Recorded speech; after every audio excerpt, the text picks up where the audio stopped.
General MacArthur drops a atomic bomb. Okay, starting off with turn 5.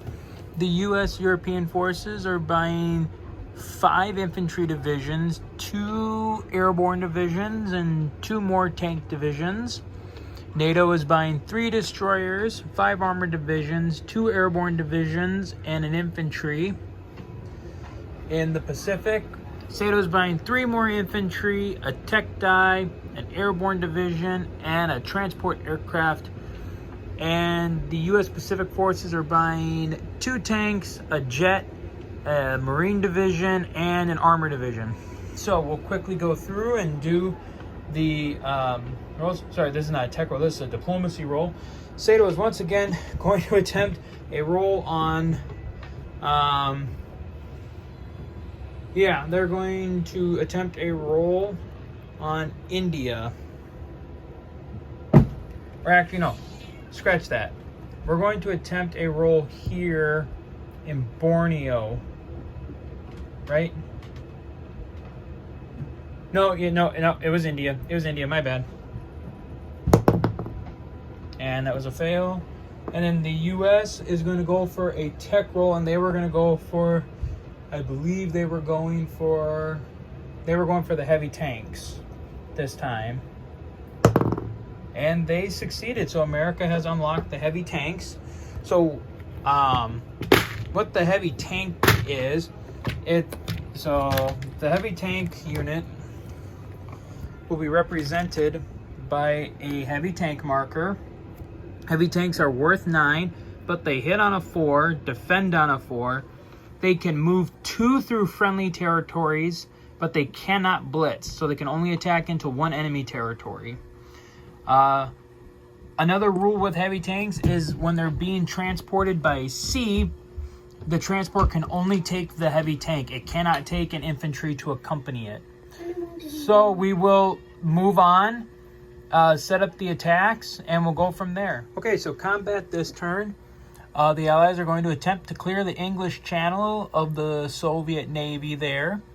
The forces from Belgium, Holland are going to split, with some going into West Germany and a couple others going back into France. This NATO bomber is going to get a free attack run on all those transports. And then over in the Pacific, the Americans are going to attempt a landing in South Korea. So we will, as always, we'll get through the rolls and we'll see how the combat works. Alright, so at the end of combat, the Allies take back France and take back Western Germany, and they cleared the sea zone, but unfortunately lost the rest of the NATO task force that went into the fight with it. As predicted, this bomber was successful in killing the 4 Soviet transports in the Black Sea. And the United States was successful in securing Korea, or at least securing South Korea. So now go into the strategic movements for the Allies, and then we'll end turn 5. All right, at the end of turn 5, the United States European forces are preparing to send a vast amount of troops back over to Europe. They're trying to get some jets into position and have at least helped reinforce France with another anti-aircraft gun. NATO has put more tanks in southern Italy and some troops in the destroyers around the home around Great Britain. SATO is deploying more forces into Malaya and deploying 2 more forces into the Philippines. And then the United States is putting more troops into Anmur and putting some in Japan. So that is the end of turn 5 for the Allies.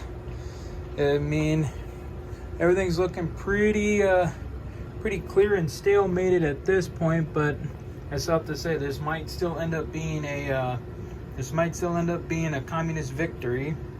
So going into turn 6 now, the Allies will have, NATO will have 64, SATO will have 21, US Europe 34, and US Pacific 37.